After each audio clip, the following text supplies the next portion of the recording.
नमस्कार दोस्तों, स्वागत है आप सभी का हमारे YouTube चैनल आलोक ज्ञान गंगा में। मित्रों, हम हाजिर हैं तुम मेरी हो का दूसरा भाग लेकर के। अगर आपने इस कहानी का पहला भाग अभी तक आपने नहीं सुना है तो डिस्क्रिप्शन में मैंने उसका लिंक दे दिया है। इस भाग को सुनने से पहले इसके पहले के भाग को अवश्य सुने। तो चलिए मित्रों, देर ना करते हुए इसका दूसरा भाग शुरू करते हैं। पिछले भाग में आपने सुना पुलिस स्टेशन में बैठा अमन अपनी यादों में सलोनी से मिलने की बात याद कर रहा है। अब आगे सुनिए। अपने घर आकर के अमन सलोनी की यादों में खो सा गया था। वो मोबाइल पकड़े बार बार उसे ही देख रहा था। सलोनी की गहरी काली आंखें उसके दिल को चैन लूट रही थी। वो अपना दिल पूरी तरह हार चुका था। अपने कॉलेज लाइफ में लड़की से दूर रहने वाले अमन को आज तक कोई भी लड़की ढंग की नहीं मिली थी, पर आज सलोनी को देखते ही उसे पहली नज़र में प्यार हो गया था। उसने नेहा के नंबर पर सब फोटो भेज दिया था। शाम में राघव ऑफिस से घर आया था। वो कपड़े बदल करके चाय पीने लाउंज में आकर के बैठ गया था। सुनीता जी और अमन तो पहले से ही उसका इंतजार कर रहे थे। उसके आते ही अमन अपना फोन लेकर के राघव के पास बैठ गया था। उसने नेहा की सारी तस्वीरें उसे दिन में ही भेज दी थी, पर अब फिर से दिखा रहा था। भाभी बहुत सुंदर हैं भैया, वो आपके साथ बहुत जचेंगी। अब जल्दी घर आने की आदत डाल लीजिए भैया, इतनी लेट से घर आओगे तो भाभी बेलन से पीटेंगी। तू मेरे साथ रहेगा ना छोटे, अपनी भाभी के बेलन से बचाने के लिए।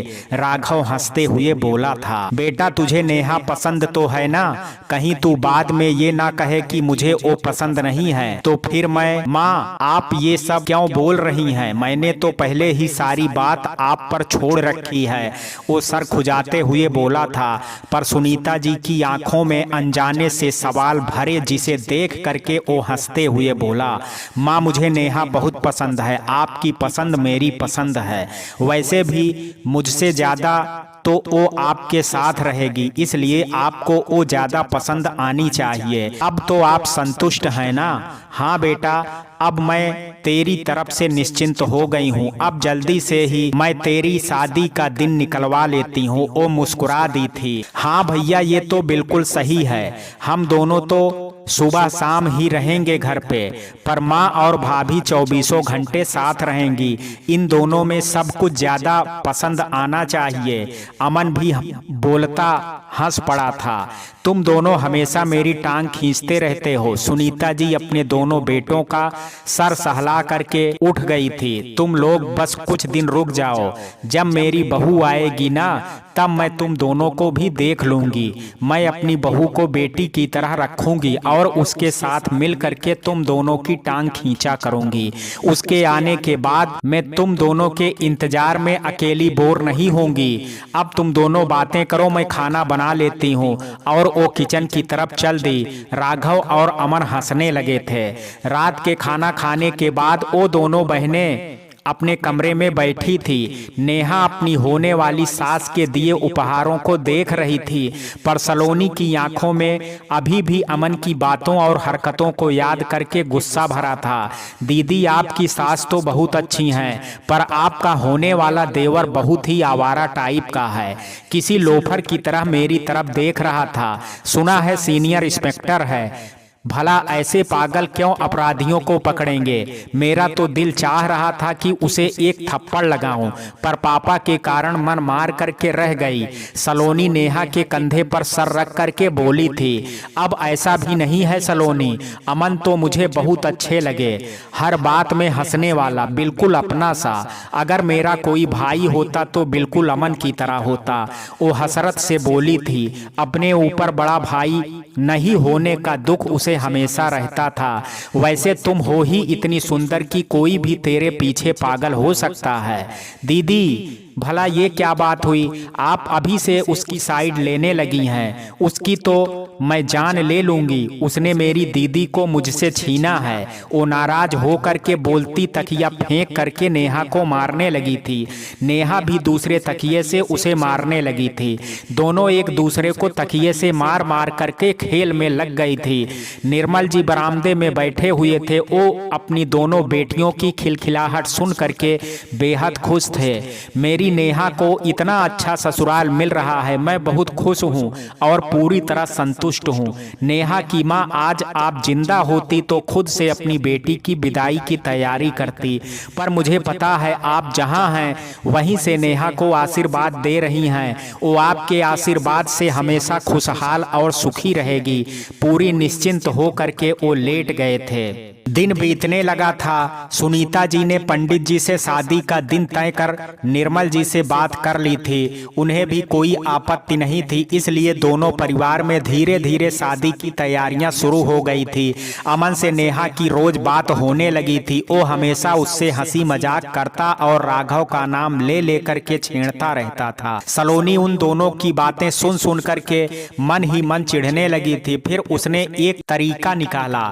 अब जब भी अमन का फोन आता तो वो अपने फोन में ईयरफोन लगा करके गाने सुनने लगती थी। नेहा को उसकी इस बचकानी हरकत पर हंसी आ जाती, पर वो उसे कुछ नहीं कहती थी। एक दिन राघव अमन से नेहा का नंबर मांगने लगा था। उसने पहले तो राघव को बहुत तंग किया, फिर नंबर दे दिया। अब राघव नेहा को फोन लगा करके बात करने लगा था। पहले तो वो बहुत झिझकती रही, फिर शर्माती बात करने लगी थी। राघव नेहा से मिलना चाहता था। उसने नेहा से कहा तो उसने ये कह करके हाथ खड़ा कर दिया कि ये बात आप तय कीजिए, मैं अपने पापा से अपने मिलने की बात नहीं पूछ सकती। अच्छा ठीक है, मैं ही कुछ रास्ता निकालता हूँ, वो मायूस हो करके बोला और नेहा से उसकी पसंद वगैरह पूछने लगा था। फिर राघव ने अमन से मदद मांगी थी। वो तुरंत तैयार हो गया था। आखिर उसे भी सलोनी को देखना था। हाँ भैया, अभी चलते हैं। राघव को हंसी आ गई थी। तू पहले कुछ प्लान तो बना, फिर हम लोग संडे को जाएंगे। वैसे आज तुझे अपने थाने नहीं जाना है क्या? एक बार घड़ी तो देख। हे भगवान, भैया आप रोज मुझे देर करवा देते हो। जा रहा हूँ मैं, समय मिलते ही फोन करके भाभी से आपकी शिकायत लगाऊंगा। उनसे कहूंगा कि आ करके जल्दी से आपको संभालें और मुझे रोज की इस लेट लतीफी से बचा लें। अपना बैग और मोबाइल लेते हुए वो बाहर भागा था। राघव हंसते हुए अपनी तैयारी करने लगा था। वो एक सॉफ्टवेयर कंपनी का सीईओ था। अपने पापा के जाने के बाद उसने ही अपने भाई और माँ को संभाला था। उसका खुद का सपना पुलिस इंस्पेक्टर बनने का था, पर पापा के नहीं रहने से परिवार की माली हालत बिगड़ने लगी थी। ये देख करके उसने एक कंपनी में काम पकड़ लिया था। बॉस के साथ काम अच्छा करते रहने से आज वो अपने बॉस का चहेता बन बैठा है और कुछ सालों बाद कंपनी का सीईओ बन चुका था। उसने अपने सपने को अमन की आंखों में बसा दिया, जिसका परिणाम वो आज एक सीनियर इंस्पेक्टर था। 4 दिन बाद रविवार आ गया था। अमन ने अपनी मां को चुपके से राघव को नेहा से मिलाने की बात बता दी थी। उनको भी कोई ऐतराज नहीं था। अब दोनों भाई सच समझ करके नेहा से मिलने चल पड़े थे। अपने घर की लगातार बजती बेल सुन करके सलोनी गुस्से से गेट खोलने आई थी, पर अमन को देख करके चिहुक उठी थी। हेलो सलोनी जी, कैसी हैं आप? मुझे पहचाना ना? मैं अमन, आपकी दीदी का होने वाला देवर अमन, और ये हैं मेरे भैया राघव, आपके होने वाले जीजा जी। वो दांत पिरोते राघव से परिचय कराते बोला था, अरे जीजा जी आप आइए ना। अमन की बातों से लाल भभूका हुई सलोनी राघव को पहचान करके खुश होती अंदर आने को बोली थी। सबसे अच्छी बात सबसे अंत में बताने की आदत है आपकी क्या? कैसी हो सलोनी? नेहा से हमेशा तुम्हारी बात होती रहती है। राघव मुस्कुरा करके घर के अंदर आने लगा था। अरे कहाँ रह गई? दरवाजे पर कौन है सलोनी? नेहा देर होने पर उसे देखने आ गई थी। आ गए? वो शर्म से डूबी बोली और अंदर भाग गई थी। उसे पता था कि राघव उससे मिलने आएगा, पर इतनी जल्दी उसके आने की नेहा को उम्मीद नहीं थी। अरे भाभी, ये क्या बात हुई? मैं आया और आप भाग रही हैं? अमन माथे पर हाथ रखते हुए आया था। राघव मुस्कुराता सोफे पर बैठ करके चारों तरफ देखने लगा था। नेहा को पहली बार अपने सामने देख करके उसे बेहद खुशी हुई थी। वैसे सलोनी जी, चाचा जी कहाँ हैं? मुझे उनसे बात करनी है। आप दोनों बैठिए, मैं पापा को बुलाती हूँ। सलोनी बोलती अंदर चली गई थी। कुछ ही देर बाद निर्मल जी और वो दोनों बातों में व्यस्त हो गए थे। सलोनी उन दोनों के लिए नाश्ता और चाय लाई थी, पर नेहा बाहर नहीं आई। अच्छा बेटा, आप लोग बैठिए, मैं बाजार से कुछ सामान लेकर के आता हूँ। निर्मल जी बोलते हुए उठ खड़े हुए थे। चाचा जी, आपको कहीं जाने की जरूरत नहीं है। मैं और भैया इधर से निकल रहे थे तो सोचा कि आपसे मिलता चलूं। आखिर आपको भी तो अपने दामाद को देखने की इच्छा होगी। इसी बहाने मैं अपनी भाभी से मिलता चलूंगा। उनका हाथ पकड़ करके वो बैठाते हुए बोला था। आपने बिल्कुल ठीक किया बेटा, ये आपका अपना ही घर है। चाचा जी, आज तो रविवार है, मैं चाहता था हम सब लोग फिल्म देखने चलें। इस बहाने थोड़ा घूमना भी हो जाएगा और भैया मेरी भाभी से उनकी कुछ पसंद नापसंद भी जान लेंगे। अमन बहुत हिम्मत करके बोला था। अरे बेटा, मैं बूढ़ा आदमी तुम जवानों के साथ कहाँ जाऊंगा, तुम लोग चले जाओ। इसे वो राघव की इच्छा समझ करके बोले थे। ठीक है चाचा जी, तो हम लोग 3 से 6 का शो देखेंगे। सलोनी जी, हम लोग बातें करते हैं, आप तब तक मेरी भाभी के साथ तैयार हो करके आ जाइए। वो चहकते हुए बोला था। मैं दीदी को तैयार कर देती हूँ, पर मैं नहीं जाऊंगी, मुझे फिल्म अच्छी नहीं लगती है। वो गुस्से से अमन को घूरती हुई बोली थी। उसके आर्डर भरे लहजे पर सलोनी का दिल जल उठा था। सलोनी बेटा, तुम्हारी बहन को अकेले में अच्छा नहीं लगेगा, जा करके तू तैयार हो जा। पापा बहुत दिनों से घर की सफाई भी नहीं हुई है। अब दीदी तो कुछ दिन की ही मेहमान ठहरी, तो सारा काम मेरे ही जिम्मे है, इसलिए अभी दीदी को भेज देती हूँ, फिर मैं सारा घर का काम साफ सफाई कर लूंगी। सलोनी, साफ सफाई कल से कर लेना, आज तुम हमारे साथ चलो। मेरी भी इच्छा है कि तुम अपनी दीदी के साथ रहो। उसकी बात सुन करके राघव को बीच में बोलना पड़ा था। सलोनी चुप हो गई थी। वो अपने पापा की तरफ देखने लगी। वो नाराज होकर के उसे देख रहे थे। ठीक है जीजा जी, मैं आपकी बात मान लेती हूँ, आप लोग बातें कीजिए, मैं दीदी को लेकर के आती हूँ। वो अमन को खिलती नजरों को इग्नोर करती बोली और कमरे की तरफ चल पड़ी थी। अपने आवारा लोफर देवर को संभाल करके रखना दीदी, वरना उसके दांत तोड़ दूंगी। आज उसकी जिद की वजह से मुझे जाना पड़ रहा है। सलोनी अपनी भड़ास नेहा के पास निकालती तैयार होने लगी थी। बस बस, अब ज्यादा फिलॉसफी मत झाड़, पापा ने कहा है ना, और वो भी तो बोले हैं। इसमें अमन बेचारे की जिद कहाँ से आती है? ओहो, क्या बात है दीदी, ओ अभी तो मुलाकात भी नहीं हुई और तुम तो जीजा जी की तरफदारी करने लगी। नेहा को गुदगुदी लगाते वो परेशान करने लगी थी। हाँ हाँ, अब सब कुछ तुम्हारे उनके की मर्जी से ही तय होगी। अरे सलोनी, अब बस कर, मुझसे बर्दाश्त नहीं हो रहा है। वो बिस्तर पर लोटपोट होने लगी थी। चल ठीक है, तब मत जा, मैं उनको फोन कर देती हूँ कि हम लोग नहीं जा पाएंगे। कितनी हिम्मत करके उन्होंने ये प्रोग्राम बनाया, और तू है कि इतनी भाव खा रही है। अगर तू नहीं गई तो मैं अकेले कैसे जाऊंगी? वो मुंह बनाते हुए अपना फोन उठाने लगी थी।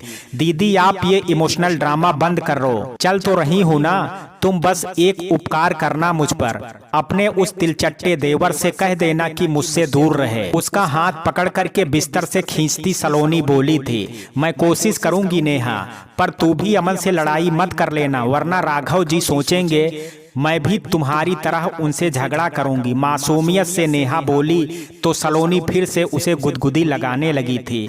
अरे भाभी, यहीं हंस बोल करके सारा टाइम बिता देंगी क्या? बाहर आइए ना, अमन गेट के बाहर से चिल्लाया था। अब चलो, तेरा लोफर देवर उतावला हो रहा है। सलोनी मुंह बनाते हुए अपना दुपट्टा उठाते हुए बोली थी। पर्पल कलर के पटियाला सूट पर नीला दुपट्टा, आंखों में हल्का सा काजल, बालों की लंबी चोटी बांधे सलोनी बेहद खूबसूरत लग रही थी। अमन उसे चोर नजरों से देखने लगा था। नेहा भी लाल कुर्ती सलवार पर काला दुपट्टा लिए सजी बेहद सुंदर लग रही थी। राघव के एक बार नेहा को देख करके अपनी नजरें घुमा ली थी। अच्छा चाचा जी, हम सब निकलते हैं, हमें आते आते 8 साढ़े 8 बज जाएंगे, राघव धीरे से बोला था। हम आपका खाना पैक करा करके लेते आएंगे चाचा जी, इसलिए आप चिंता मत कीजिएगा, अमन ने टुकड़ा जोड़ा था। निर्मल जी हंसने लगे थे। अरे बेटा, तुम लोग घूम करके आओ, मेरी बेटियां मेरा पूरा ख्याल रखती हैं, इसलिए मुझे अपने खाने की कोई चिंता नहीं है, वो अमन से बोले थे। सलोनी बेटा, खुशी से दीदी के साथ घूमना और कोई लड़ाई मत करना। जी पापा, वो नाराज सी बोल करके उनके साथ निकल पड़ी थी। गाड़ी में राघव और नेहा आगे बैठे थे। सलोनी के साथ अमन पीछे की सीट पर बैठा था। वो लोग सिनेमा हॉल पहुंचे थे। अमन टिकट कटा लाया था। फिल्म देखने के समय भी अमन राघव और नेहा को एक साथ बैठा करके खुद सलोनी के पास बैठ गया था। सलोनी ये देख करके चिढ़ गई थी। वो दोनों फिल्म तो देख नहीं रहे थे, बस धीरे धीरे बातचीत ज्यादा कर रहे थे। ये देख करके सलोनी को हंसी आने लगी थी। फिल्म खत्म होने के बाद वो सब रेस्टोरेंट गए थे। वहां अमन ने अपनी पसंद से सबके लिए खाने का ऑर्डर दिया था। उसने सलोनी के मना करने के बावजूद भी निर्मल जी के लिए खाना पैक करा लिया था। भैया, वो देखिए वहां माल है, हम भाभी से पहली बार मिले हैं, उन्हें कुछ गिफ्ट तो दे दीजिए। अमन को गाड़ी में बैठते ही ख्याल आया था। ये तो बिल्कुल सही बात है अमन, ठीक है हम माल चलते हैं। वो गाड़ी घुमाने लगा था। मुझे गिफ्ट की जरूरत नहीं है राघव जी, प्लीज आप घर ले चलिए, हमें लेट होगा तो पापा को चिंता हो जाएगी। नेहा घबरा करके उसे मना करने लगी थी, पर वो मुस्कुरा करके उसकी बात नहीं माना और कुछ ही देर में वो चारों माल के अंदर खड़े थे। सलोनी, तुम अमन के साथ अपने लिए कुछ पसंद करो, तब तक मैं तुम्हारी दीदी को कुछ गिफ्ट पसंद करवाता हूँ। वो नेहा का हाथ थाम करके माल के दूसरे सेक्शन की तरफ जाते हुए बोला था। अमन की तो निकल पड़ी थी, पर वो अपने बेताब दिल को शांत करता सलोनी के साथ घूमने लगा था। सलोनी गुस्से से भरी केवल यहाँ से वहाँ घूमती रही थी। वो कोई भी सामान देखती और अच्छा नहीं है बोल करके रख देती। अमन परेशान हो गया था। सलोनी जी, आप कुछ तो अपने लिए पसंद कर लीजिए, वरना भैया मुझसे सवाल करेंगे। बेचारा अमन हार करके बोल उठा था। मुझे कुछ नहीं चाहिए, मेरे पास सब कुछ है, वैसे भी मुझे कुछ पसंद नहीं आ रहा है। सबके पास सब कुछ होता है सलोनी, पर कोई प्यार से कहे तो ले लेना चाहिए। आओ मैं तुम्हें कुछ सुंदर फ्लावर दिखाता हूँ, बोलता वो सलोनी को एक डेकोरेशन सेक्शन की तरफ ले गया था। इन फूलों को देखो, ये तुम्हें जरूर पसंद आएंगे, तुम इनमें से कुछ पसंद कर लो। वैसे ये फूल कितने सुंदर हैं ना सलोनी, बिल्कुल तुम्हारी तरह। मुझे इस तरह का मजाक बिल्कुल भी पसंद नहीं है, समझे मिस्टर अमन सिंह। वो भड़क उठी थी। क्या तुम ऐसे ही सबसे बात करती हो? वो थोड़ा नाराज सा बोला था। नहीं, फिर मुझसे ऐसे क्यों बोलती हो? प्लीज मुझसे ऐसे गुस्से से बात मत किया करो। अमन उदास होकर के बोला और किनारे खड़ा हो गया था। सलोनी ने एक फ्लावर फ्लास्ट पसंद कर लिया था। वो लेकर के मुड़ी तो अमन का मुंह लटका कर खड़े पाई थी। उसे अपने सख्त बोली पर बुरा लगने लगा था। सॉरी अमन जी, मैंने कुछ जोर से बोल दिया। उसके पास जाती वो धीरे से बोली थी। ये फ्लास्क मुझे अच्छा लगा, अब चलिए इसका पेमेंट करते हैं। सलोनी रुको, मुझे कुछ कहना है तुमसे। उसने सलोनी का हाथ पीछे से थाम लिया था। वो चौंक करके पलटी थी तो अमन उसके सामने घुटनों के बल बैठा हुआ था। उसने अपनी मुट्ठी में बंद एक सोने की अंगूठी सलोनी की अनामिका उंगली में पहना दी थी। मैं तुमसे बहुत प्यार करने लगा हूँ सलोनी, अब तुम्हारे बिना मेरा जीना नामुमकिन है। प्लीज मुझे ना मत बोलना, मैं तुम्हारे बिना जी नहीं पाऊंगा। आई लव यू सलोनी। हजारों ख्वाहिशों को अपनी आवाज में समेट करके वो बेहद जज्बात से भरे स्वर में बोल रहा था। सलोनी अचानक अमन के इस हरकत से गुस्से से तिलमिला उठी थी। वो सबको अपने चारों ओर जमा होते देख अपना हाथ खींचने लगी थी, पर अमन ने बहुत मजबूती से उसका हाथ पकड़ रखा था।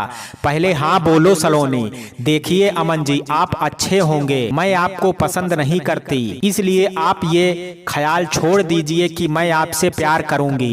दीदी का ख्याल है इसलिए अच्छे से समझा रही हूँ, वरना अभी तक आपके गाल लाल कर चुकी होती। अपना हाथ झटके से खींचती वो उंगली से अंगूठी निकालने लगी थी, पर अंगूठी उसकी उंगली में फंस गई थी। देखा सलोनी, ये अंगूठी भी हमारे मिलन की गवाह है, ये तुमको मुझसे दूर नहीं जाने देगी। हंस करके वो खड़ा हो गया था। आप लोग क्या देख रहे हैं भाई, अपना काम कीजिए जा करके, हम यहाँ आपके मनोरंजन के लिए नहीं आए हैं। वो चारों तरफ घूम करके बोला तो भीड़ छंटने लगी थी। उसी समय नेहा और राघव भी मुस्कुराते हुए आए थे। अमन उन दोनों को देख करके बोलने लगा, तो आप दोनों की मार्केटिंग हो गई, अब घर चलें, चाचा जी इंतजार कर रहे होंगे। हाँ हाँ, तेरी भाभी को मैंने गिफ्ट दिला दिया है, और ये तुम्हारे लिए सलोनी, ये मेरी तरफ से एक गिफ्ट है, इसमें घड़ी है जो यकीनन तुम्हें पसंद आएगी। राघव ने एक पैकेट उसकी तरफ बढ़ाते हुए कहा था, जिसे सलोनी ने चुपचाप थाम लिया था। अरे पहली बार जीजा जी से गिफ्ट मिला है, थैंक्स तो बोल दो साली साहिबा। राघव हंसते हुए बोला था। थैंक्स जीजा जी। वो धीरे से बोलती अपनी नजरें झुका ली थी। उसे अमन की हरकत उन दोनों को चीख चीख करके बताने का दिल कर रहा था, पर लोगों की भीड़ में वो अब और तमाशा नहीं बनना चाहती थी, इसलिए अपनी आंसू भरी पलकों को नीचे झुका करके बेआवाज रो दी थी। अपने हाथ में पकड़ा फ्लास्क भी उसने स्टैंड पर वापस रख दिया था। राघव ने चाबी अमन की तरफ बढ़ा दिया था। अमन, अब तुम ड्राइव करो, मैं तुम्हारी भाभी से पीछे बैठ करके बातें करूंगा। जी भैया, ये तो आपका हक बनता है। वो हंसते हुए उससे चाबी लेने लगा था। अब गाड़ी में अमन और सलोनी आगे बैठे थे और नेहा राघव पीछे बैठे थे। पूरे रास्ते वो दोनों चुप थे, पर पीछे राघव और नेहा धीमी धीमी हंसी और बातचीत चलती रही। सलोनी अपनी उंगली से अंगूठी निकालने की कोशिश में लगी थी, पर ना जाने वो कैसे फंस करके रह गया था। अमन ये देख करके चुपके से मुस्कुराता हुआ ड्राइव करता रहा। नेहा का घर आ गया था। वो दोनों उनके साथ अंदर आए थे। निर्मल जी कुछ देर बातचीत कर फिर राघव और अमन अपने घर चले गए थे। दूसरे दिन सलोनी जब कॉलेज के लिए निकलने लगी तो उसके हाथों में सोने की कीमती अंगूठी देख करके नेहा पूछ बैठी थी, तेरे पास इतनी महंगी अंगूठी कहाँ से आई सलोनी, ये तुझे किसने दिया है? पर वो चुप रही थी। बोलना सलोनी, कहाँ से आया ये? तू तो अपनी दीदी से कोई बात नहीं छुपाती है, फिर आज बोल क्यों नहीं रही है? दीदी, ये तुम्हारे लोफर देवर ने पहनाया है। मैं तुम्हारे उस लफंगे देवर की वजह से बदनाम हो गई। सारे शहर के लोगों ने उसे अंगूठी पहनाते देख लिया है। फिर रोते हुए कल की सारी घटना बताने लगी थी। मैं उसकी वजह से ही तुम लोगों के साथ नहीं जाना चाहती थी। वो मुझे कभी भी अच्छा नहीं लगता है और कल उसने मुझे बदनाम करके रख दिया। अरे पागल लड़की, ये तो बहुत अच्छी बात है कि अमन तुझसे शादी करना चाहता है। तू जरा सोच तो, हम दोनों बहनें एक साथ एक घर में रहेंगी और पापा को भी तो तेरे लिए लड़का ढूंढने में मेहनत नहीं करनी पड़ेगी। नेहा बेहद खुश होकर के हंसती हुई बोली थी, नहीं दीदी, मैं उससे शादी नहीं करूंगी। वो मुझे बहुत बुरा लगता है। उसको देखते ही मेरा पारा हाई होने लगता है। मेरा दिल करता है कि उसका सर फोड़ दूं। तुम ये अंगूठी निकाल दो ना, कल रात से ये निकल ही नहीं रही है। वो रोते हुए बोल रही थी। ये क्या बात हुई सलोनी? अमन सीनियर इंस्पेक्टर है, देखने में बेहद स्मार्ट और हैंडसम है, सबके साथ प्यार से बात करता है, यानी स्वभाव का बहुत अच्छा है। उसका घर भी छोटा सा है। उसकी माँ के रूप में तुम्हें भी माँ मिल जाएंगी। और सबसे बड़ी बात सलोनी की, तुम दोनों की शादी होने से हम दोनों बहनें कभी बिछड़ेंगे भी नहीं। अपने ही शहर में एक घर में रहेंगी। हमारा जब मन होगा अपने पापा के पास आ सकते हैं, जा सकते हैं। नेहा उसे प्यार से समझाते हुए बोली थी, तुम कितनी भी खुशियां गिनाओ दीदी, वो लोफर मुझे फूटी आंख नहीं भाता है। अपने तिलचट्टे देवर से कह देना कि मुझसे शादी के सपने ना देखे। गुस्से से बोल करके वो कॉलेज के लिए निकल गई थी। नेहा सोच में पड़ करके सारी बात राघव को बता दी थी। उसे तो कुछ पता ही नहीं था, पर राघव को अपने भाई और सलोनी की जोड़ी बहुत पसंद आई थी। ये तो बहुत अच्छी बात है नेहा, मुझे तो ये रिश्ता बहुत पसंद है। मेरी माँ को भी सलोनी पसंद है, वो हमेशा उसके बारे में बात करती रहती हैं। तुम्हारे साथ सलोनी भी हमारे घर की बहू बने, ये बहुत ही खुशी की बात होगी। पर तुम इन दोनों की लव स्टोरी अभी चलने दो। अमन जब तक सलोनी को मना करके शादी के लिए तैयार करता है, तब तक तुम मुझ पर ध्यान दो। हमारी शादी के कुछ दिन बाद हम उन दोनों की भी शादी करा देंगे। धत, आप बहुत बेशर्म हो गए हैं राघव जी। उनकी बातों में हमारी बात कहाँ से आ गई? वो शर्मा गई थी। अरे बात तो हमारी ही है नेहा, बीच में वो दोनों आ रहे हैं, इसलिए मैं चाहता हूँ अभी उन दोनों को भुला करके तुम सिर्फ मुझे सोचा करो। वो हंस करके उसे छेड़ने लगा था। फिर इसमें बेशर्मी कैसी? हमारी शादी जल्द ही होने वाली है, फिर हमारा प्यार शुरू होगा, फिर बच्चे होंगे। बस बस हो गया, अब मैं फोन रखती हूँ, मुझे बहुत काम करने हैं, बोलती वो फोन काट दी थी। चलो, अमन को सलोनी पसंद आ गई है, अब अपनी शादी से निपट लूं, फिर इन दोनों को देखता हूं। राघव मुस्कुराता अपने फाइल पर झुक गया था। शादी की तैयारियों के बीच एक दिन अमन नेहा से मिलने चला आया था। निर्मल जी बैंक के काम से निकल रहे थे। वो नेहा को अमन की खातिरदारी करने और अमन से उनके आने तक रुकने को बोल करके चले गए थे। नेहा ने उसे चाय नाश्ता कराया था। भाभी एक बार सलोनी को बुलाइए ना, मुझे उससे बात करनी है। मैं मानता हूं कि उस दिन मैंने जल्दबाजी में उसे बीच माल में अंगूठी पहना बैठा, पर भाभी आप तो जानती हैं ना कि मैं उससे बेइंतहा मोहब्बत करता हूं। मुझे उससे बात करके अपने प्यार का एहसास दिलाना है। अमन जी वो तो बहुत गुस्से में है, फिर भी आपकी खातिर मैं एक बार कोशिश करती हूँ। वो हौले से मुस्कुरा करके उसके कमरे में गई थी। सलोनी उठ करके बाहर चलो, अमन आया है, वो तुझसे मिलना चाहते हैं। देखो दीदी, वो तुम्हारा देवर है, तुम जाकर के उससे बातें करो। मेरा तुम्हारे लोफर देवर से कोई रिश्ता नहीं रखना है, इसलिए प्लीज मुझे परेशान मत करो, मैं बाहर नहीं जाऊंगी। वो गुस्से से बोल करके अपना मुंह ढक करके सो गई थी। कुछ देर पहले ही वो कितनी खुशी से अपने पापा के साथ शादी के चर्चे की लिस्ट बना रही थी, पर अमन को देखते ही वो अपने कमरे में बंद हो गई थी। नेहा मायूस होकर के बाहर आई थी। अमन जी वो नहीं आएगी, मैंने बताया था ना कि वो बहुत गुस्से में है। मैंने बहुत समझाया, पर उसे सलोनी के व्यवहार से बहुत बुरा लग रहा था। उस रात के दूसरे दिन ही अमन ने नेहा को अपनी सारी हरकत बता दी थी और अपनी बेइंतहा चाहत के बारे में भी बता दिया था। कोई बात नहीं भाभी, आप शर्मिंदा मत होइए, अब मैं चलता हूँ, अब आपसे शादी में मिलूंगा।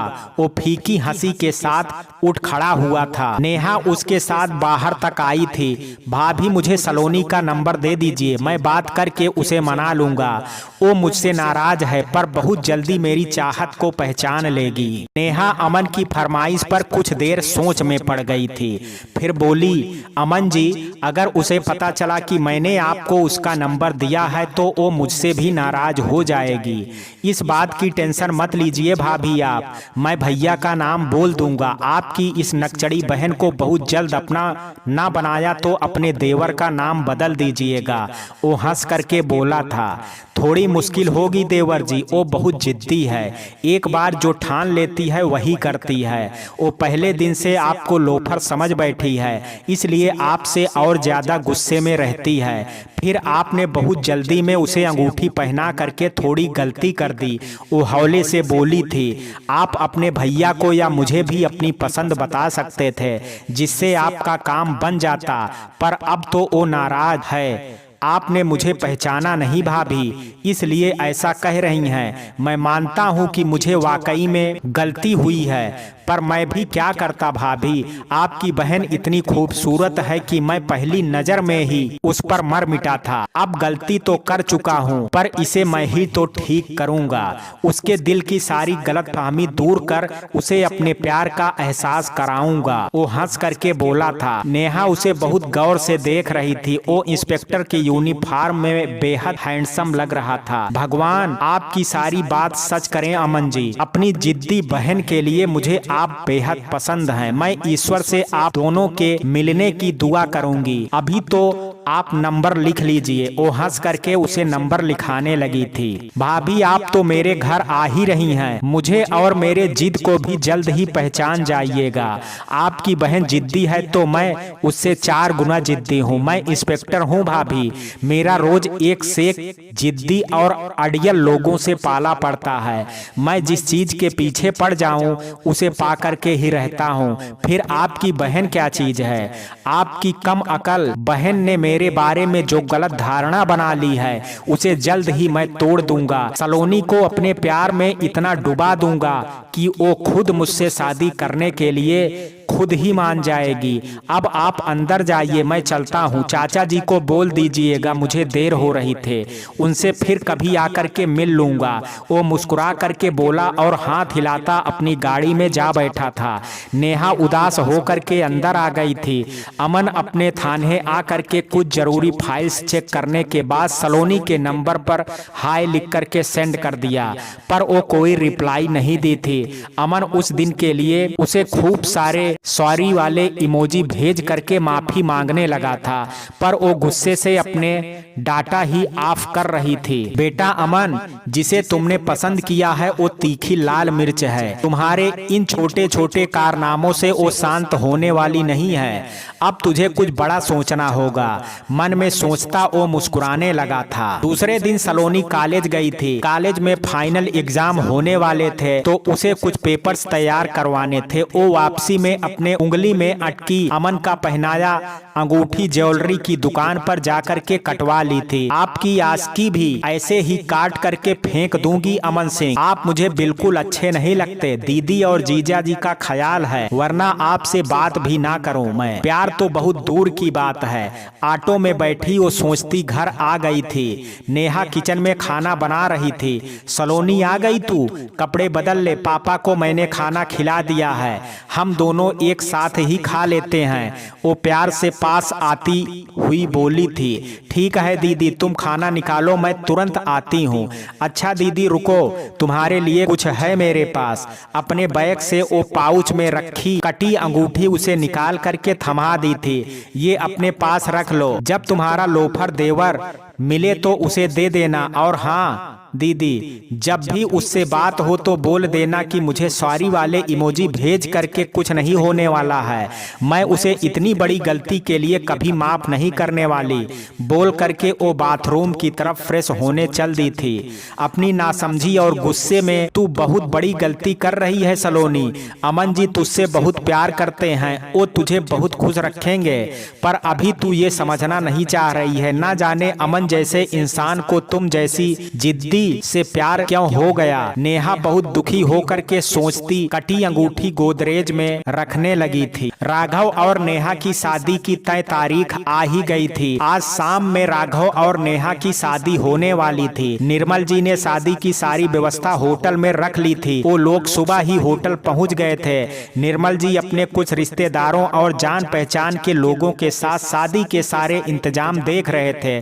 सुबह से सलोनी भी तैयारियों के बीच बेहद व्यस्त थी। उसे अपने खाने तक का होश नहीं था। नेहा अपनी छोटी बहन को इतना परेशान देख करके उसे अपने पास बुला ली थी। सलोनी तुमने खाना खाया है? बस दीदी, आपके सामानों की कुछ पैकिंग और रस्मों के सामान रखने बाकी हैं, फिर खा लूंगी। बिल्कुल नहीं, तू अभी खाएगी, वो भी अपनी दीदी के हाथों से। वो एक लड़की को खाना लाने को बोली और सलोनी को पास में बैठा लिया था। फिर कुछ देर बाद नेहा उसे अपने हाथों से खाना खिला रही थी। दीदी आज आप मुझे छोड़ करके चली जाएंगी, मैं और पापा बिल्कुल अकेले हो जाएंगे। मैं आपके बिना घर में अकेली क्या करूंगी? वो खाते खाते उदासी से बोली थी। अरे मेरी प्यारी बहना, तू चिंता मत कर, तुझे बहुत जल्द मेरे ससुराल ही आना है, मेरी छोटी देवरानी बन करके। फिर हम दोनों एक साथ रहेंगे। वो हंस करके उससे बोली थी, देखो दीदी, आज मेरा मूड खराब मत करो, वरना मैं घर चली जाऊंगी। एक तो तुम्हारे लोफर देवर ने सुबह से मैसेज कर करके माथा खराब कर दिया है और अब तुम मुझे पगला रही हो। वो तुनक करके बोली थी, ठीक है, अब कुछ नहीं कहूंगी तुझे, अब जो भी करना होगा मेरा देवर खुद ही कर लेगा। वो जोर से हंसती हुई बोली थी, अब तू पेट भर करके खा ले तभी तो काम कर सकेगी। सलोनी का मुंह बन गया था, वो कुछ सोचते हुए खाने लगी थी। शाम में नेहा को ब्यूटीशियन ने आकर के तैयार किया था। 2 घंटे के मेकअप के बाद उसका सुंदर रूप निखर उठा था। लाल महंगे और मैचिंग ज्वेलरी में सजी वो बेहद खूबसूरत लग रही थी। सलोनी खुद भी सज धज करके तैयार हो गई थी। वो नेहा को देखने आई तो खुशी से उसके गले से लिपट गई थी। दीदी तुम बहुत सुंदर लग रही हो, भगवान तुम्हें हर बुरी नजर से बचाए। सलोनी हंस करके बोली तो नेहा भी हंस दी थी। कुछ देर बाद बारात के आने का शोर मचने लगा था। सलोनी दौड़ करके बाहर गई थी। वो अपने पापा के साथ राघव की आरती उतार करके होटल के अंदर ले आई थी। अब सब लोग हाल के अंदर आकर के बैठ गए थे। मैरून शेरवानी पहने राघव भी दूल्हा बन करके खूब जच रहे थे। अमन उसे बाहों में थामे स्टेज पर ले गया था। सलोनी भी नेहा को लेकर के स्टेज की ओर बढ़ रही थी। उसे आता देख करके राघव उठ करके खड़ा हो गया था। सलोनी ब्लू लहंगे में खूबसूरती की सारी हदें तोड़ रही थी। उसकी गोरी रंगत ब्लू कलर में खिल करके उसे सबसे ज्यादा अलग बना रही थी। अमन तो सलोनी को देख करके अपनी पलकें भी झपकाना भूल गया था। वो खुद भी ब्लैक सूट में बहुत ही स्मार्ट और डैशिंग लग रहा था। अब वरमाला की रस्म शुरू हो चुकी थी। राघव ने नेहा को अपनी नजरों में बसाते हुए माला पहनाने लगा था। वो शर्माती अपनी माला थामे खड़ी थी। अब नेहा की बारी थी। वो जब माला पहनाने लगी तो अमन ने राघव को ऊपर उठा दिया था। ये चीटिंग है जीजा जी, अगर ऐसी बात थी तो हमें पहले बता देते, हम भी आपको दीदी को इतनी आसानी से माला नहीं पहनाने देते। सलोनी नाराज हो करके राघव से बोलने लगी थी। सारी बातें बताने की नहीं होती हैं सलोनी जी, कुछ बातों के लिए इशारा ही काफी होता है। अमन हंसते हुए अपने दिल की बात बोला और राघव को नीचे उतार दिया था। लीजिए भाभी, आपके दूल्हे राजा आपके सामने हैं, अब आप बेझिझक उन्हें वरमाला पहना सकती हैं। सलोनी उसके बातों को समझ करके गुस्से से भर उठी, पर नेहा मुस्कुराती राघव को माला पहनाने लगी थी। इसके बाद शादी की विधियां शुरू हो गई थी। सलोनी मेहमानों को देखने स्टेज से नीचे उतर गई थी। सलोनी रुको तो। अमन भी उसके पीछे भागता आ रहा था, पर वो उसकी आवाज अनसुनी कर जाने लगी थी। तुम इतनी कठोर क्यों हो सलोनी? क्या तुम्हें मेरे प्यार की दीवानगी बिल्कुल समझ नहीं आती? वो मन में सोचते हुए जल्दी से उसके साथ चलता बोल रहा था, अरे आज तो मैं तुम्हारा मेहमान हूँ, तो मेरा ख्याल रखना तुम्हारा काम है। हाँ तो अब बोलिए मेहमान जी, क्या काम है मुझसे? वो कमर पर हाथ रखे खड़ी हो गई और गुस्से से उसे घूर करके बोली थी। अमन को उसके हर अंदाज से प्यार होने लगा था। वो अपनी आंखें उसके चेहरे पर जमाए बोला, तुम बेहद खूबसूरत लग रही हो सलोनी। मेरा दिल करता है कि भैया भाभी के साथ इसी मंडप में तुमसे शादी कर लूं। मेहमान हो तो मेहमानों जैसे बातें कीजिए, दुश्मन के जैसे नहीं, वरना गार्ड से कह करके इस होटल से उठवा करके बाहर फेंकवा दूंगी। वो गुस्से से लाल होते बोली और वहां से चली गई थी। फिर शादी होने तक दोनों में इसी तरह की तकरार होती रही थी। मेहमानों के साथ बैठी सुनीता जी की नजर उन दोनों के झगड़े पर थी। उनको सारा माजरा समझ में आने लगा था। अमन का घर में भी खोया खोया रहना, किसी भी बात को घुमा फिरा करके सलोनी तक ले जाना, अभी भी सलोनी को देख करके उसके ओंठों पर प्यार भरी मुस्कान खिल उठना, ये सब उनकी नजरों से गुजर रहा था। सलोनी तो उनको भी बहुत पसंद थी। वो नेहा और सलोनी की खूबसूरती और शांत व्यवहार से बेहद प्रभावित थी। उन दोनों की नोक झोंक से वो एक फैसला करती शादी देखने लगी थी। शादी हो जाने के बाद नव दंपत्ति निर्मल जी और सुनीता जी के साथ सभी मेहमानों का आशीर्वाद लेने लगे थे। कुछ रस्मों के बाद विदाई की घड़ी आ गई थी। नेहा सलोनी के गले लग करके खूब रो रही थी। पापा को देखते ही वो बिलख पड़ी थी। बचपन से माँ की असाध्य रोग की वजह से मृत्यु होने के बाद उन्होंने खुद ही अपनी दोनों बेटियों को माँ बाप का प्यार दिया था। आज अपने घर और पापा को छोड़ करके विदा होने और पराये होने का एहसास नेहा को संभालने नहीं दे रहा था। पापा अपना ध्यान रखिएगा, आपके पास सलोनी तो रहेगी, पर आप मुझे भूल मत जाइएगा। आपके घर से जा रही हूँ तो मुझे पराया मत समझिएगा। आपको जब भी मेरी जरूरत पड़े मुझे कॉल कीजिएगा। वो रोते हुए बोलने लगी थी। नेहा बेटा, तुम मेरी अपनी हो और हमेशा रहोगी। ये परायेपन की बातें करके मेरा दिल मत दुखाओ। तुम अपना ख्याल रखना और ससुराल में अपने आचरण से सबका दिल जीत लेना। राघव जी बहुत अच्छे इंसान हैं, तुम्हें बहुत खुश रखेंगे। और सुनीता बहन जी को अपनी माँ समझना। अमन तो तुम्हारा देवर कम भाई ज्यादा है। तू हमेशा खुश रहना मेरी बच्ची। अब अपने घर जा। अपने गले से उसे लिपटाए वो खूब समझाते रहे थे। अपने गले से उसे लिपटाए वो खूब समझाते रहे। फिर वो सलोनी से लिपट गई थी। सलोनी, पापा का ख्याल रखना। पापा को ब्लड प्रेशर की दवाई समय पर देना और अपना भी ख्याल रखना। कॉलेज जाने से पहले खाना खा लेना और घर अच्छे से बंद करके जाया करना। हर रविवार को मुझसे मिलने आया करना। जोर जोर से रोती नेहा सलोनी से लिपट गई थी। वो भी हिचक हिचक करके रोने लगी थी। सुनीता जी से उन दोनों का इस तरह रोना देखा नहीं गया था। वो सबको हटा करके वहाँ आई थी। तुम दोनों क्यों रो रही हो? बहू, तुम कौन सा बहुत दूर जा रही हो? 5 किलोमीटर का तो रास्ता है। जब मन करे अपने पापा और सलोनी से मिलने चली आया करना। सलोनी बेटा, अब तू भी रोना बंद कर और अपनी दीदी को खुशी खुशी विदा कर। वो मुस्कुरा करके बोली तो सलोनी अपनी आंखें पोंछने लगी थी। अमन शादी का सामान सब गाड़ी में रखवा रहा था। वहां आकर के उन दोनों को रोता देख करके खुद भी बहुत भावुक हो गया था। अब उसे सलोनी के पास जाने का कोई बहाना नहीं मिलने वाला था। इसी तरह अपने साथ सबकी दुआएं लेकर के नेहा अपने ससुराल विदा हो गई थी। फिर सारे लोग भी बारी बारी से विदा होने लगे थे। सबके जाने के बाद निर्मल जी और सलोनी भी घर आ गए थे। सलोनी अपने कमरे में अकेली बैठी खूब रोने लगी थी। उसे नेहा की बेहद याद आ रही थी। मत रो बेटा, बेटियां तो ऐसे ही अपने बाबुल का आंगन छोड़ करके दूसरे के घर चली जाती हैं। अभी नेहा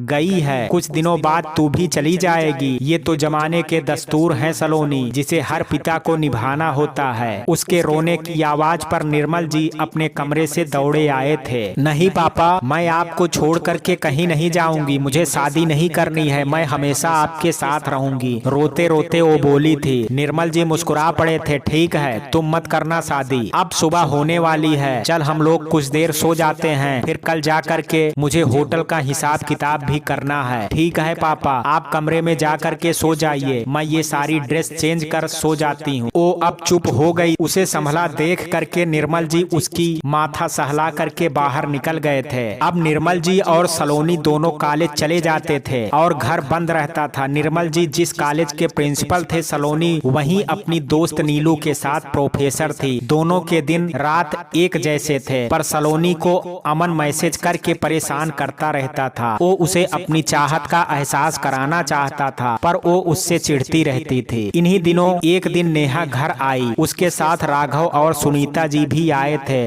अमन पुलिस स्टेशन में अपनी ड्यूटी पर था। सलोनी उन सबको अचानक देख करके खुशी से उछल पड़ी थी। सबको चाय नाश्ता कराने के बाद सलोनी नेहा और राघव को कमरे में बैठा आई थी। अब उसे सबके लिए खाना बनाना था। सुनीता जी और निर्मल जी लाउंज में बैठे हुए थे। वो कुछ सोच रही थी। निर्मल जी उन्हें विचारों में खोया हुआ देख करके पूछना चाहते थे कि वो बोल पड़ी थी। भाई साहब, नेहा ने मेरे पूरे घर को संभाल लिया है। वो तो मुझे पानी तक खुद से नहीं लेने देती है। मैं बहुत खुशनसीब हूँ जो ऐसी बहू के रूप में बेटी मिली है। निर्मल जी मुस्कुरा देते हैं। ये तो मेरी खुशकिस्मती है बहन जी, जो मैं अपनी बिन माँ की पली बच्चियों को ऐसा संस्कार दे पाया। भाई साहब, मैं ना आपसे एक बात कहना चाहती हूँ। कहना नहीं बल्कि मांगना चाहती हूँ। सुनीता जी संकोच से बोली थी। हाँ हाँ बहन जी, बोलिए ना। मुझसे जो भी संभव है मैं जरूर करूँगा। भाई साहब, मैं अपने अमन के लिए सलोनी का हाथ मांगती हूँ। आपको आज ना कल सलोनी की शादी करनी ही है। तो मेरा अमन भी अच्छा लड़का है और मुझे पूरा यकीन है कि वो सलोनी को बहुत खुश रखेगा। उसने इशारों में मुझे बता दिया है कि वो सलोनी से प्रेम करता है। आपकी दोनों बेटियां एक ही जगह रहेंगी तो आप भी निश्चिंत रहिएगा। वो मुस्कुराती बोली थी। निर्मल जी सोच में पड़ गए थे। ना ना भाई साहब, मना मत कीजिएगा। हम लोग आज बड़ी उम्मीद के साथ यही बात करने आए हैं। बहन जी, मैं मना नहीं कर रहा हूँ। अमन तो बहुत अच्छा लड़का है। मुझे खुशी हो रही है कि मेरी बेटी को इतना अच्छा रिश्ता मिल रहा है। ठीक है, मुझे ये रिश्ता मंजूर है। वो खुशी से बोले थे। किचन में काम करती सलोनी बाहर से अपने पापा और सुनीता जी की बातचीत सुन करके दंग रह गई थी। उसे अपने पापा और अमन दोनों पर बेहद गुस्सा आने लगा था। अच्छा, तो अब तुमने अपनी माँ को भी इस प्लानिंग में शामिल कर लिया है। अरे नेहा, राघव यहाँ आओ। सुनीता जी खुशी से उन दोनों को आवाज देने लगी थी। वो दोनों दौड़े आए थे। राघव भाई साहब ने अमन और सलोनी का रिश्ता मंजूर कर लिया है। अब आज हम अमन को ये खुशखबरी दे करके बिल्कुल ही चौंका देंगे। नेहा बेटा, तुमको क्या हुआ? तू इस रिश्ते से खुश नहीं है क्या? निर्मल जी ने नेहा का सपाट चेहरा देख करके पूछ बैठे थे। पापा, ऐसी बात क्यों होगी? वो नाराज होती उनके पास जा बैठी थी। राघव भी बैठ गया था। मैं तो अपनी बहन को देवरानी बना करके बहुत खुश रहूंगी, पर आप एक बार सलोनी से पूछ लेते। किचन में खड़ी सलोनी के कान खड़े हो गए थे। उसे अपने पापा पर बहुत भरोसा था कि वो उसकी मर्जी के बिना कुछ तय नहीं करेंगे। नेहा की बात सुन करके उसे अपनी बहन पर बहुत प्यार आने लगा था, जो अपने देवर की इच्छा जान करके भी अपनी बहन के बारे में सोच रही थी। पर अपने पापा का जवाब सुन करके उसे गहरा धक्का लगा था। अरे, उससे पूछने की क्या जरूरत है? तुम्हारी शादी भी तो मैंने ही तय की थी ना, तो बता कि तू खुश है कि नहीं? वो हंस करके बोले तो नेहा चुप हो करके उन्हें देखने लगी थी। सलोनी भी मेरी जिम्मेदारी है नेहा, मैं उसकी भलाई सोच करके ही अमन से उसका रिश्ता तय कर रहा हूँ, और मुझे पूरा यकीन है कि वो मेरे तय रिश्ते को कभी इनकार नहीं करेगी। वैसे तुझे ऐसा क्यों लग रहा है कि मुझे सलोनी से पूछना चाहिए? पापा, मैं बहुत खुश हूँ। मैं और राघव जी के साथ साथ अमन जी भी बहुत अच्छे हैं। मेरी बहन मेरे पास रहेगी तो मुझे भी बेहद अच्छा लगेगा। वो खुशी से अपनी बात बोलती निर्मल जी के गले लग गई थी, पर उसकी आंखें किचन से झांकती सलोनी को देख चुकी थी। तो अब बता, कोई दिक्कत तो नहीं होगी सलोनी को ना? वो मेरे फैसले पर इनकार नहीं करेगी ना? उनका सवाल अभी भी वही था। नेहा सलोनी की तरफ देखने लगी थी। वो अपने पापा का उस पर इतना भरोसा देख करके नेहा को आंखों के इशारे से कुछ भी बोलने से मना करने लगी थी। नेहा मन ही मन बेहद खुश हो गई थी। नहीं पापा, कोई दिक्कत नहीं होगी। अमन जी सलोनी को बहुत खुश रखेंगे। आपने जो फैसला किया है बिल्कुल सही है। आप हमारे पापा हैं, जो भी हमारे लिए अच्छा होगा हमें वही देंगे। आप निश्चिंत हो करके माँ को इस रिश्ते के लिए हाँ कर दीजिए। सुनीता जी और राघव काफी खुश हो गए थे, क्योंकि वो दोनों भी अमन को सलोनी के प्रति गहरा प्रेम जान चुके थे। सभी बेहद खुश थे सिवाय सलोनी के। वो बहुत दुखी हो गई थी, उसकी आंखें भर आई थी, पर वो अपने पापा का सम्मान गिरा करके नहीं जी सकती थी। अपनी बेबसी पर वो आंसू पोंछती तेजी से खाना बनाने लगी थी। नेहा किचन में जा करके उदास सलोनी को गले लगा करके बोली थी, पापा बहुत खुश हैं सलोनी, तूने इस शादी से इनकार नहीं करके उनकी खुशियां दोगुनी कर दी है। मैं भी बहुत खुश हूँ। तू खुश है ना?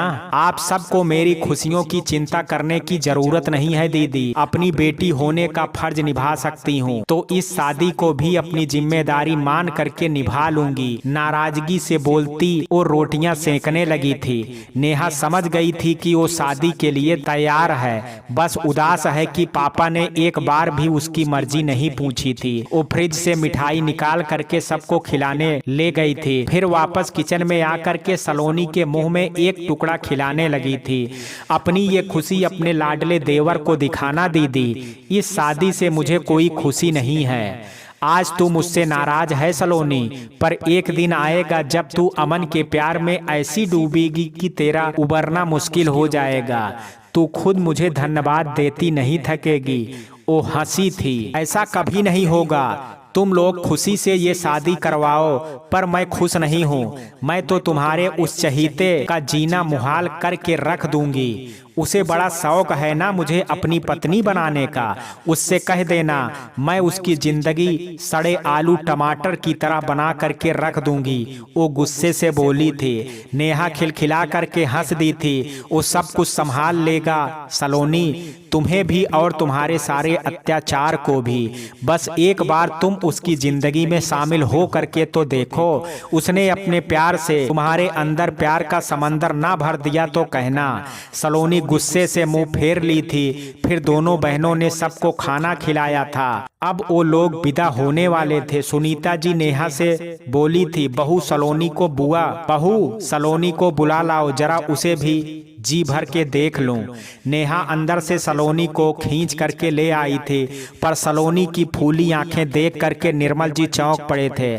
क्या हुआ सलोनी, तुम रो क्यों रही थी? पापा आप फिक्र मत कीजिए, ये शादी करके आपसे दूर चली जाएगी ना, इसलिए बस उदास हो गई है। नेहा ने बात को संभाल लिया था। ओ सलोनी बेटा, तुमने तो मुझे डरा ही दिया था बेटा। अपनी बेटियों को अच्छे घर में शादी करना एक पिता का सबसे बड़ा सपना होता है। हर पिता की तरह मेरा भी ये सपना जल्दी ही पूरा होने वाला है, इसलिए मैं बहुत खुश हूँ। वो मुस्कुरा करके बोले थे। सलोनी उनकी आंखों को स्नेहिल प्रेम देख करके हौले से मुस्कुरा दी थी। उसे अपने शादी करने के फैसले पर शांति मिलने लगी थी। मैं जब नेहा को देखने आई थी तभी से तुम मुझे अपने अमन के लिए पसंद थी सलोनी। मैं तो तुम दोनों की शादी एक साथ ही करना चाहती थी, पर कोई बात नहीं, अब हम सब तुम दोनों की शादी धूमधाम से करेंगे। तुम मेरी छोटी बहू बनोगी। तुमने इस शादी के लिए हाँ करके मेरा दिल खुश कर दिया है सलोनी बेटा।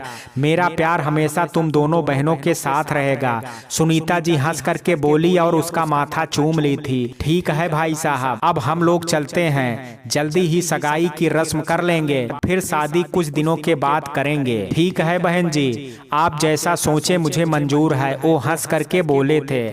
नेहा अपने पापा और सलोनी से गले मिल करके भावुक होने लगी थी। राघव ने उन्हें प्रणाम किया और सलोनी का सर सहला करके वो लोग लौट गए थे। तुमने अपनी जिद पूरी करने की ठान रखी है ना अमन सिंह, पर मैं तुम्हें कभी खुश नहीं होने दूंगी। अपने पापा को खुश देखने की खातिर मैं तुम्हारी जिंदगी में शामिल होने जा रही हूँ, पर तुम्हारे सारे ख्वाब और सारे सपने को तुम्हारी आंखों से नोच करके ना फेंक दिया तो मेरा नाम भी सलोनी नहीं।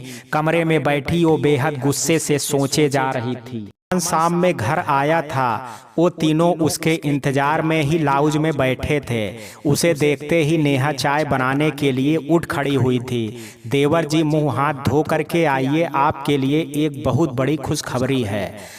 हुर्रे, मैं चाचू बनने वाला हूँ, बच्चों की तरह चिल्लाता वो उछलने लगा था। नहीं नहीं, ऐसी बात नहीं है देवर जी, ये कुछ दूसरी बात है, नेहा शर्माती सी बोली थी। राघव ने बड़े प्यार से उसके गालों पर आने वाली लाली को देखा था। अरे तू पहले फ्रेश हो करके आ तो सही, बहू चाय के साथ मिठाई भी ले आना, सुनीता जी हंस करके बोली थी। ठीक है माँ जी, मैं अभी आई, बोलती वो किचन में चली गई थी। अमन भी अपने कमरे की तरफ चल पड़ा था। कुछ ही देर में वो फ्रेश हो करके आ गया था। हाँ तो भाभी, अब बताइए कौन सी ऐसी खुशखबरी है? अब मुझसे सब्र नहीं हो रहा है। नेहा मुस्कुरा करके राघव और सुनीता जी को नाश्ते की प्लेट पकड़ाती हुई बोली थी। मेरे पापा ने सलोनी की शादी तय कर दी है देवर जी, अब जल्दी ही उसकी मंगनी होने वाली है। हम लोग आज वहां गए थे और अपने सामने ही सब कुछ तय करवा करके आए हैं। हंस करके बोलती नेहा उसके मुंह में मिठाई डाल दी थी। अमन के कान सुन्न पड़ गए थे। उसने अपने मुंह की मिठाई प्लेट में उगल दी थी और बड़ी मुश्किल से बोल पाया था। भाभी आप ये क्या कह रही हैं? आप तो सब बात जानती हैं ना, आपने उन्हें रोका नहीं। सुनीता जी और राघव मुस्कुराने लगे थे। अमन की हालत अब रोया तब रोया जैसी हो गई थी। नेहा को उस पर बहुत तरस आने लगा था। अब वो उसे परेशान करना छोड़ करके हंसते हुए बोली थी, देवर जी आप ये शोक मनाना छोड़ दीजिए, क्योंकि सलोनी की शादी आपसे ही तय हुई है। मेरी बहन के होने वाले हस्बैंड, आपको अपना प्यार और खुशी मुबारक हो। क्या सच में भाभी? वो खुशी से चीख पड़ा था। नेहा उसका सर सहला करके मुस्कुरा दी थी। अमन ने उठ करके अपनी माँ का हाथ पकड़ लिया और उनकी गेंद में सर रख करके बोला था, बोलिए ना माँ, भाभी सच बोल रही है ना, या फिर से कोई मजाक कर रही हैं? प्लीज बोलिए ना, अब मुझसे बर्दाश्त नहीं हो रहा है। हाँ मेरे बच्चे, तुम्हारी भाभी 100% सच बोल रही हैं। राघव की शादी में ही मैंने तुम्हारी आंखों में सलोनी के लिए प्यार देख लिया था। मैंने उसी समय सोच लिया था कि इन दोनों की शादी से निपट लूं। तब निर्मल जी से तुम्हारे लिए सलोनी का हाथ मांग लूंगी। आज हम तीनों निर्मल जी के घर गए थे और वहां उनसे तुम्हारे लिए सलोनी का हाथ मांग लिया है। उन्हें तुम दोनों की शादी मंजूर है। वो प्यार से मुस्कुराते उसका सर सहलाने लगी थी। अमन खुशी से माँ के हाथों को चूमने लगा था। वो सब उसकी बेताबी देख करके हंस पड़े थे। चल भाई, अब तेरी भी नैया पार लगने वाली है, फिर तो हम सब भी चैन से रहेंगे। राघव मुस्कुरा करके बोलते हुए उसे मिठाई खिलाने लगा था। अमन हंस करके उसके गले से लग गया था। रात में सब खाना खा करके सोने गए थे। अमन को खुशी से नींद नहीं आ रही थी। उसे अभी भी यकीन नहीं हो रहा था कि सलोनी ने उससे शादी के लिए हाँ कर दी है। वो सलोनी से बात करने के लिए बेचैन हो उठा और उसे फोन लगाने लगा था, पर वो बार बार उसका फोन काट रही थी। अमन इसे सलोनी की शर्म समझ करके लगातार कॉल लगाने लगा था। सलोनी ने तंग आ करके कॉल रिसीव कर ली थी, पर उसके शब्द थे या आग के गोले जिसने अमन के कान के साथ दिल को भी जला करके राख कर दिया था। कर ली ना अपने मन की इच्छा पूरी। अपने घर वालों के द्वारा मुझे मजबूर करके शादी करने का अच्छा तरीका सोचा है आपने, पर आप मेरी एक बात हमेशा याद रखिएगा, मैं आपसे प्यार नहीं करती हूँ। ये जबरदस्ती की शादी आपको बहुत भारी पड़ेगी मिस्टर अमन सिंह। अपनी जिंदगी को तबाह करने के लिए दिल से तैयार रहिएगा। गुस्से से बोलती वो फोन काट दी थी। चलो गुस्से से ही सही, पर शादी के लिए तुम तैयार तो हो ही चुकी हो। वो फोन से उसकी तस्वीर देखते हुए मुस्कुरा उठा था। मैं अपने बेइंतहा प्यार से तुम्हारा दिल जीत लूंगा सलोनी, और फिर तुम भी मेरे प्यार में पड़ करके अपना सारा गुस्सा भूल जाओगी। दूसरे दिन अमन सुबह सुबह ही सलोनी के घर पर जा धमका था। अभी निर्मल जी मॉर्निंग वॉक करने गए थे। वो बेल बजाने लगा था। घर के अंदर से सलोनी आई और गेट खोल करके उसे देखते ही बंद करने लगी थी, पर अमन ने जल्दी से दरवाजे को पकड़ लिया था। उसने सलोनी को गेट बंद नहीं करने दिया और अंदर घुसने लगा था। पापा घर में नहीं हैं, आप बाद में आइएगा। वो निरूठेपन से बोल पड़ी थी, मैं तुमसे मिलने आया हूँ सलोनी। चाचा जी से तो मैं कभी भी मिल सकता हूँ, दरवाजा धकेलते वो बोला और अंदर आ गया था। सलोनी मुंह बना करके वहीं खड़ी रह गई थी। वो बेमुरव्वत लड़की अपने इस होने वाले शौहर से कुछ चाय पानी ही तो पूछ लो। मैं बेचारा सुबह सुबह भूखा प्यासा तुमसे मिलने आया है और तुम हो कि मुझसे एक गिलास पानी भी नहीं पूछ रही हो। अमन मुस्कुराता लाउंज के सोफे पर जा करके बैठ गया और उससे चिल्ला करके बोलने लगा था। वो गुस्से से गेट के पास से अंदर आई थी। उसे घूर करके वो किचन से पानी का जग ला करके जोर से उसके सामने टेबल पर पटकती हुई बोली थी, मेरे घर में दूध नहीं है जो आपका चाय से स्वागत करूं। पानी है पी लीजिए, और चाय अपने घर में अपनी प्यारी भाभी के हाथों से जा करके पी लीजिएगा। अमन खिलखिला करके हंस पड़ा था। सलोनी की बड़ी बड़ी आंखें गुस्से से फैल करके बेहद खूबसूरत हो गई थी, जिस पर अमन की निगाह थम करके फैल गई थी। तुम्हारे हाथों से तो मैं जहर भी खुशी खुशी पी लूंगा सलोनी। बिना दूध की चाय पीना कौन सी बड़ी बात है। तुम मेरे लिए काली चाय बना दो। नहीं, मेरे पास इतना टाइम नहीं है, मुझे कॉलेज जाने की तैयारी करना ही है। अब आप यहाँ से जाइए। अपनी नजरें फेर करके सलोनी दरवाजे की ओर इशारा करने लगी थी। आखिर तुम मुझसे इतना चिढ़ती क्यों हो सलोनी? मुझमें ऐसा क्या खराबी देखी है तुमने जो मुझसे शादी करने से खुश नहीं हो? क्या तुम किसी और को पसंद करती हो? यदि ऐसा है तो साफ साफ बोलो, मैं कभी तुम्हारे रास्ते में कभी नहीं आऊंगा। अमन उठ करके उसका हाथ अपनी तरफ खींचते हुए बोला था। सलोनी सीधे उसके सीने से आ टकराई थी। कोई कमी या खराबी नहीं है आप में, और ना ही मैं किसी को पसंद करती हूँ, पर आप में मुझे अपना जीवन साथी नहीं दिखता है। पापा का मान रखने के लिए मैं आपसे शादी तो कर लूंगी, पर आप मुझसे कोई उम्मीद मत रखिएगा। मैं आपको कभी कोई खुशी नहीं दूंगी, उल्टे आपकी जिंदगी जहर। यदि ऐसी बात है सलोनी, तो जैसी तुम्हारी पसंद है मुझे बताओ, मैं खुद को तुम्हारी पसंद में ढाल लूंगा, पर मुझसे दूर जाने की बात मत करो। मैं तुमसे बहुत प्यार करता हूँ और अब तुम्हारे बिना जी नहीं सकता हूँ। सलोनी के मुंह पर हाथ रख करके उसने आगे बोलने से रोक दिया था। उसी समय दरवाजे पर दस्तक होने लगी थी। सलोनी घबरा करके उसे दूर धकेल दी थी। लगता है पापा आ गए हैं, आप यहीं बैठिए, अमन से बोलती वो तेजी से जाकर के गेट खोलने लगी थी। निर्मल जी लाउंज में आए तो अमन को देख करके खुशी से भर उठे थे। अमन ने उन्हें प्रणाम किया था। अरे बेटा तुम कब आए? वो हंस करके बोल पड़े थे। अभी अभी आया हूँ चाचा जी, इधर से गुजर रहा था तो सोचा आपसे मिलता चलूं। हाँ बेटा, कभी कभी इस बूढ़े की भी खबर जान लिया करो। मेरी एक बेटी को तो तुम लोग ले गए, अब कुछ दिनों बाद दूसरी बेटी को भी ले जाओगे। मैं तो बिल्कुल अकेला रह जाऊंगा। निर्मल जी थोड़ा मुस्कुरा करके बोले थे।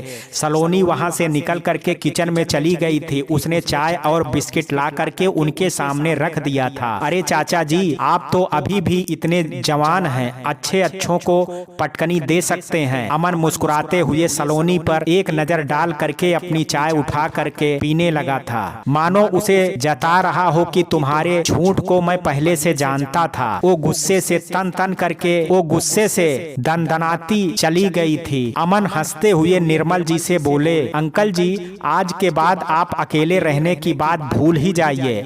मैंने सोच लिया है कि मैं सलोनी से शादी के बाद आपके यहाँ ही घर जमाई बन करके रहूंगा। उसके चेहरे को आत्मविश्वास देख करके निर्मल जी चौंक पड़े थे। किचन में नाश्ता तैयार करती सलोनी भी उसकी बात से आश्चर्य में पड़ चुकी थी। अरे नहीं बेटा, ये तुम क्या कह रहे हो? समाज के लोग क्या कहेंगे? हमारी प्रथा है लड़की विदा हो करके ससुराल जाती है और वहां से चाचा जी हमारे समाज के सारे नियम और प्रथा हमारे बनाए हुए हैं और इसे हम ही बदल सकते हैं। अपनी माँ को मैं समझा लूंगा, आप चिंता मत कीजिए। मैं हमेशा यहीं आपके घर में आपका बेटा बनकर के रहूंगा। वो मुस्कुरा करके बोला तो निर्मल जी फीकी सी हंसी हंस करके रह गए थे। सलोनी और अमन शादी के बाद यहाँ रहते तो उन्हें बेहद खुशी होती, उनका अकेलापन भी खत्म हो जाता। पर अमन की बातें बहुत बड़े बदलाव के बारे में थी, जिसके लिए उन्हें सुनीता जी और अमन बड़े जवाई की भी राय जाननी थी। सलोनी अमन की बातों में खो करके गुमसुम हो चुकी थी। उसे भी शादी के बाद अपने पापा को अकेला छोड़ करके जाने का दिल नहीं करता था। वो अमन की इस बात से कुछ खुश हो उठी थी। उसने उन दोनों को नाश्ता कराया था। कुछ देर बाद अमन निर्मल जी से विदा लेकर के चला गया था। बहुत ही भला लड़का है और अपने काम के प्रति बेहद ईमानदार भी है। इसकी ईमानदारी की खबरें अक्सर अखबारों में आती रहती हैं। उसके जाने के बाद निर्मल जी सलोनी से बोल रहे थे, तुम इस शादी से खुश तो हो ना बेटा? हाँ पापा, मैं बहुत खुश हूँ। अब चलिए आप जा करके जल्दी से तैयार हो जाइए, वरना हम कॉलेज के लिए लेट हो जाएंगे। वो हौले से मुस्कुरा करके बोली और अपना नाश्ता करने लगी थी। निर्मल जी उठ खड़े हुए थे। वो तो अमन के साथ ही नाश्ता कर चुके थे, इसलिए अब उन्हें बस तैयार होना था। वो सलोनी के माथे पर हाथ फेर करके बोले, तू बहुत खुशकिस्मत है सलोनी, जो तुझे इतने उच्च विचारों वाला जीवन साथी मिल रहा है। अमन तुझे बहुत खुश रखेगा। सलोनी सर झुकाए नाश्ता करती सोच में डूब गई थी। आज अमन की बातों से उसके दिल में बनी नफरत की दीवार में एक हल्की सी दरार पड़ गई थी। मित्रों, कहानी के इस भाग में आज इतना ही। शेष कहानी कल सुनेंगे भाग 3 में। कहानी का ये भाग आपको कैसा लगा, आप अपनी राय मुझे कमेंट बॉक्स में जरूर दीजिएगा। वीडियो पसंद आया हो तो वीडियो को लाइक शेयर, अगर चैनल पर पहली बार विजिट कर रहे हैं तो कृपया चैनल को सब्सक्राइब करना ना भूलें।